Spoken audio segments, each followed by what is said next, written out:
reckon you should let sleeping dogs lie, but pay no attention to such cliches, because in the case of Square Enix and United Front Games' open world thriller Sleeping Dogs, there's very little time to take a quick nap. Years in the making and featuring non-stop action inspired by the cream of Asian cinema, Sleeping Dogs puts you in the role of Wei Shen, an undercover cop who has the unenviable task of taking down the Hong Kong triads from the inside.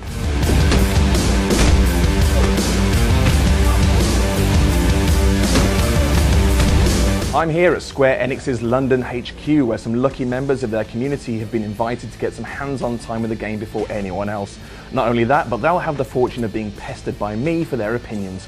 Before interrupting their valuable game time, however, I caught up with Al Cornish from Square to see how the game's shaping up. Hong Kong's really fresh, it's exciting, it's vibrant, the street life is completely packed. When you go through, for example, the night market, one of the areas in the game, is one of the busiest and most vibrant.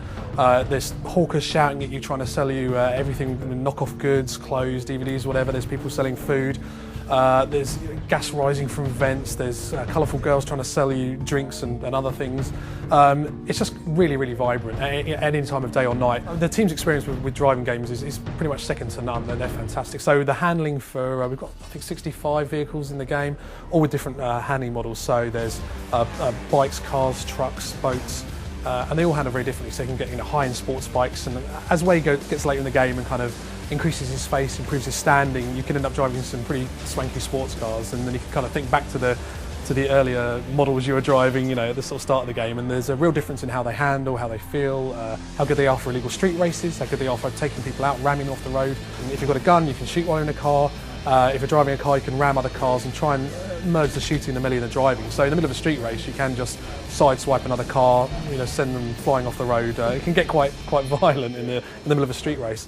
There's a lot of the improvisation that you see in some of the old kind of Jackie Chan classics, where we'll use anything in the environment. And Tony Jaa does it as well. You mentioned him previously, and not just in terms of how you can kind of get away from opponents or outmaneuver them, but also just how you can hurt people. So Wei's very capable in and of himself. He can break limbs, kick people on the ground, tackle them, kind of do almost MMA style spear tackles and break their jaws. But he can also use the environment. He can throw people's heads into fans, use table saws, burn people's faces on stoves, use almost anything. And as well as objects that you've kind of specifically tagged up with special kind of kill animations around them, you can also sprint and just throw enemies at any time under ragdoll, and you can smash them into the corners of walls, throw them into oncoming traffic, pitch them over the edges of railings to fall to their deaths. There's so many different ways of expressing yourself in combat. So one of the things we try to do is keep everything flowing together, so you never have to kind of go into a shooting mode or a melee mode, by sort of swapping out special equipment or pressing a sort of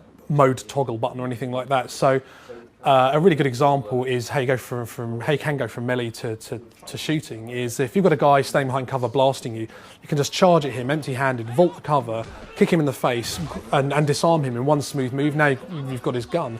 With that gun, obviously, you can take cover, you can blind fire from cover, aim fire from cover, you can vault over cover and go into a kind of slow-mo mode and get some really nice, slick action headshots.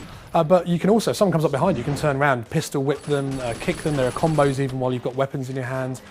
So there's no break in the flow. It all flows together. Again, if you've run out of ammunition for that gun, toss it and vault over the next piece of cover. Smash the guy in the face with the empty rifle. Pick something else up. So community days like this are great to experience. Real people playing the game, see how they got on with it, what they love. See what really tickles them. Is it the story? Is it the combat? Is it the which aspect of it? The free running. We've had kind of focus tests, hands-on throughout development, just to try and hone the mechanics, get them as tight as they can be, as fun as they can be. So this kind of caps it all off. To see at this stage, putting the kind of consumer demo in people's hands and seeing how they respond. So yeah, it's a great kind of end to the project, almost end. I think the thing that might make it stick out the most for me is the story. I think it's very rare that there's been a lot of attempts to kind of do the true crime story, but I think they might have kind of the winning formula. I really like the combat system. It's not like a traditional shooter as you'd expect from an open world game. They kind of tend to be together, but it's a free flow system similar to the Batman series. So yeah, and lots of contextual moves against environments. It offers a lot of different kinds of combat and driving and things, and it's got a really great world that it builds up. It's really colourful, which is cool, and it's just, yeah, it's got a real edge to it, which is really impressive, and that's what you want from a game. I think mostly the combat seems to have stuck out the most. It's quite free-flowing like Arkham City, but it's got these quite visceral finishing moves which kind of provide a nice closure to the fighting. I'd like to have been a chance to have played with the driving and maybe the shooting mechanic, get a better idea of overall, but so far, looking good. I try to go to as many of these sort of events as possible, which is why I'm always paying attention to like all the publishers' Facebook feeds. Yeah, no, it's a great opportunity to like get the game, like get your hands on the game a bit early and sort of talk to the developers and kind of get a feeling that like you're seeing some of the magic happen at the time. Like things are still a bit of a state of flux, and yeah, it's just really nice to go to an event where you know you can talk to someone and have a really interesting conversation about the game you just played. Well, I actually found out about it through Twitter. Square Enix saying we've got an event, would you like to come, fill out this form and we'll see if we let you in. I was lucky enough to get the message saying yes. There's plenty more coming for the community. Can't go into too many specifics now, but the best way to keep in touch and see what's coming down the pipe is to like us on Facebook, follow us on Twitter, or go to sleepingdogs.net for more information, and then you won't miss out on anything that's coming.